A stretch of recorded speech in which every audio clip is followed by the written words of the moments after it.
দৈনিক সংবাদ দিগন্ত পত্রিকার বিনোদনের সাথে যুক্ত আছি আমি জুলিয়া জাহান। তমা মির্জার প্রশ্নের প্রভাব। সন্ত্রাসীরা গাজীপুর মহানগরীর চান্দনা চৌরাস্তা এলাকায় আসাদুজ্জামান তুহিন নামে এক সাংবাদিককে প্রকাশ্যে কুপিয়ে হত্যা করেছে। গত বৃহস্পতিবার রাত ৮টার দিকে তাকে হত্যা করা হয়। এই ঘটনার পর সমালোচনার ঢেউ বইছে সোশ্যাল মিডিয়ায়। ন্যাক্কারজনক এই ঘটনা নিয়ে জোরালো প্রতিবাদ জানিয়েছে জাতীয় চলচ্চিত্র পুরস্কার প্রাপ্ত অভিনেত্রী তমা মির্জা।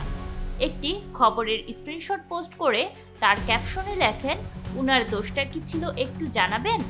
কেন এত নির্মলভাবে একজন সাংবাদিককে খুন করা হলো? এই প্রশ্ন ছুড়ে দিয়ে তমা মির্জা বলেন, আবার এটা নিয়ে কারো কিছু বলারও নেই, চুপ করে দেখছে, শুনছে, কেউ কিছু বলছে না, কারো কিছু করারও নেই। আমাদের সাংবাদিক ভাইদের জীবনের নিরাপত্তা তাহলে কে দিবে? এছাড়া তমার এই পোস্টে দেশের আইন শৃঙ্খলা নিয়ে বিভিন্ন নেটিজেনরা হতাশা ব্যক্ত করেছেন।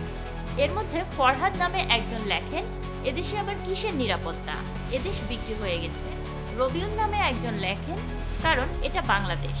শিবলি নামে একজন লেখেন, বাংলাদেশে জন্ম নেওয়ার থেকে বড় দোষ আর কি করা লাগবে। তার উপর আবার সে অন্যায়ের বিরুদ্ধে কাজ করার চেষ্টা করেছে।